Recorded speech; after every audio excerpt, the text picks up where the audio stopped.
If you're like a lot of people, you may have recently discovered the versatility, beauty, and collectability of Corningware. Maybe you inherited a few pieces from your grandmother, or you came across a few pieces at a garage sale or thrift store. And once you bring it home, a natural question comes up.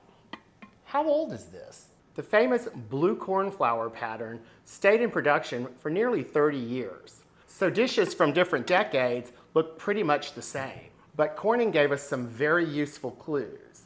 And once you know what to look for, you can date a piece pretty quickly. The answer is usually on the bottom.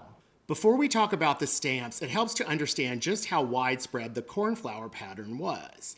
The Blue Cornflower design was introduced in 1958, the same year Corningware itself debuted, and it stayed in production for nearly 30 years. That means this exact design appeared on cookware made across multiple generations of American kitchens. Same white body, same blue flowers, same familiar forms. And because Corningware only redesigned the molds once, in 1972, a dish from the early years and one from the late 1980s can look surprisingly similar at first glance.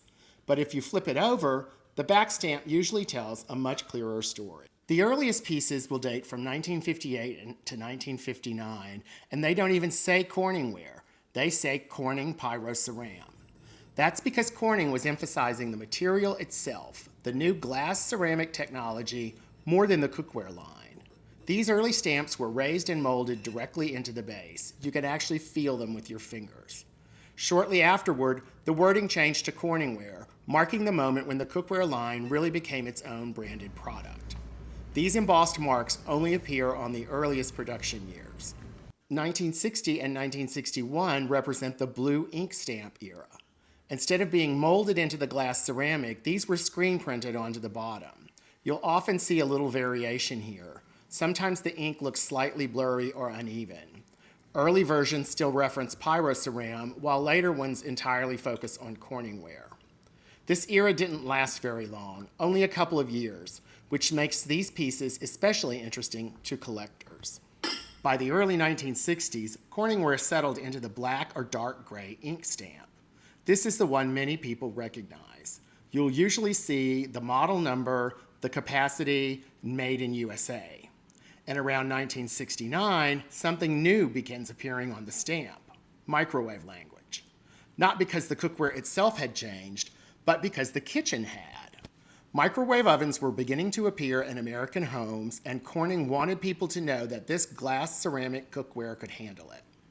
This stamp era continues until 1972, when Corningware underwent its one major design change. Around 1972, Corningware redesigned the molds for the line.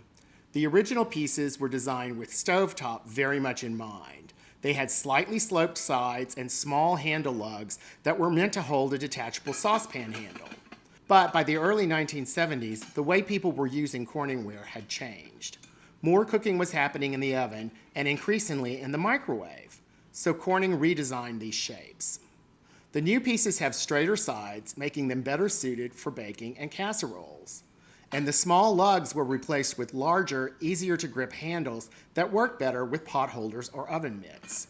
It was a subtle shift in design, but it reflected a real shift in how American kitchens were evolving. Beginning in the 1970s, the stamps became more standardized.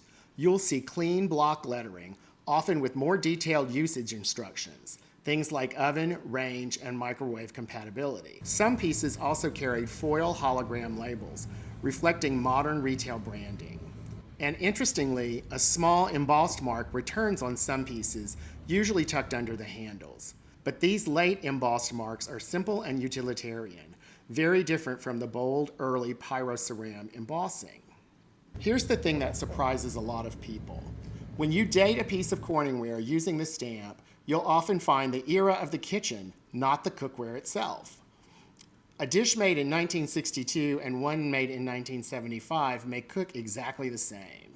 Same materials, same basic molds, same performance. What changed over time was mostly the language Corning used to describe it. The bottom mark tells you what the company needed to say about the product at that moment in history. And that's actually the more interesting story.